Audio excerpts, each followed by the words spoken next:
Everyone, इस video में हम बात करेंगे संविधान संशोधन की। तो देखिए, संविधान संशोधन कहाँ दिया गया है। संविधान में आर्टिकल 368 संविधान के संशोधन की प्रक्रिया का उल्लेख करता है। इसमें संशोधन कितनी तरीके से बताया गया है। संशोधन की 3 विधि बताई गई है। ठीक है, तीन विधियों से संविधान में संशोधन किया जा सकता है। आर्टिकल 368 ये बात कहता है, और 3 तरीके की विधि अपनाई गई है। साधारण विधि के द्वारा संशोधन, विशेष बहुमत संसद के विशेष बहुमत के द्वारा, और संसद के विशेष बहुमत और राज्य के विधानमंडलों की स्वीकृति से संशोधन। ठीक है, तो ये 3 विधियां हैं। हम बात करते हैं पहले साधारण विधि के द्वारा संशोधन कैसे है। साधारण विधि द्वारा संसद के साधारण बहुमत द्वारा पारित विधेयक राष्ट्रपति की स्वीकृति मिलने पर कानून बन जाता है। जैसे संसद का यदि साधारण बहुमत मिल गया, उनके द्वारा पारित विधेयक राष्ट्रपति की स्वीकृति मिलते ही कानून बन जाएगा। इसके अंतर्गत राष्ट्रपति की पूर्व अनुमति मिलने पर निम्न संशोधन किए जा सकते हैं। कौन कौन से हैं इनमें।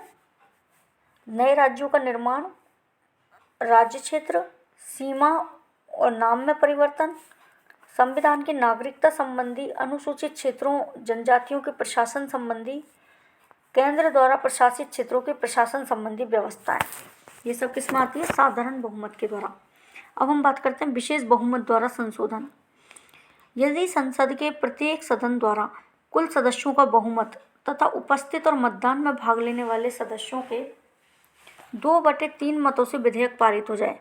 देखिए क्या कह रहे हैं कि संसद का जो प्रत्येक सदन है, दोनों सदनों में से प्रत्येक सदन के द्वारा कुल सदस्यों का बहुमत और उपस्थित और मतदान में भाग लेने वाले सदस्यों के 2/3 मतों से यदि विधेयक पारित हो जाता है, तो राष्ट्रपति की स्वीकृति मिलते ही वह संशोधन संविधान का अंग बन जाता है। न्यायपालिका तथा राज्यों के अधिकारों तथा शक्तियों जैसी कुछ विशिष्ट बातों को छोड़कर संविधान की अन्य सभी व्यवस्थाओं में इसी प्रक्रिया के द्वारा संशोधन किया जाता है। मतलब कुछ एक चीज़ें छोड़िए, जैसे न्यायपालिका में क्या होगा, राज्यों के अधिकार और शक्तियाँ, ऐसी कुछ विशिष्ट बातों को छोड़कर संविधान की सारी व्यवस्थाओं में विशेष बहुमत के द्वारा संशोधन कर सकते हैं। अब देखिए, संसद के विशेष बहुमत एवं राज्य विधानमंडलों की स्वीकृति से संशोधन। संविधान के कुछ अनुच्छेदों में संशोधन के लिए विधेयक को संसद के दोनों सदनों के विशेष बहुमत तथा राज्यों के कुल विधानमंडलों में से आधे द्वारा, मतलब 1/2 पार्ट के द्वारा स्वीकृति आवश्यक है।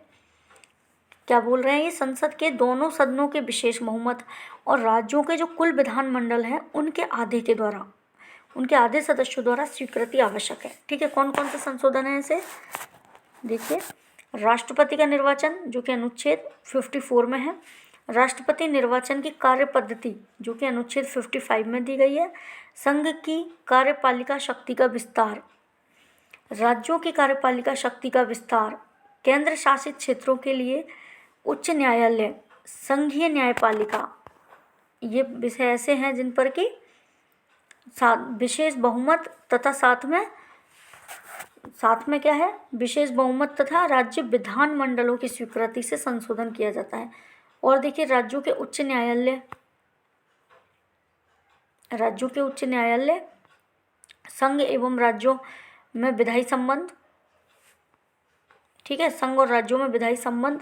7वीं अनुसूची का कोई विषय, संसद में राज्यों का प्रतिनिधित्व और संविधान संशोधन की प्रक्रिया से संबंधित उपबंध, ये सब विशेष बहुमत और राज्यों के विधानमंडलों की स्वीकृति से ये वाले प्रस्ताव संशोधित किए जा सकते हैं। तो ये क्या था हमारा संविधान संशोधन। ठीक है, संविधान में संशोधन की प्रक्रिया क्या रहेगी, ये आपके मेंस के आंसर राइटिंग में भी कई बार ये वाला क्वेश्चन आ जाता है। ठीक है, और ये है आर्टिकल 368 अनुच्छेद 368। Thank you.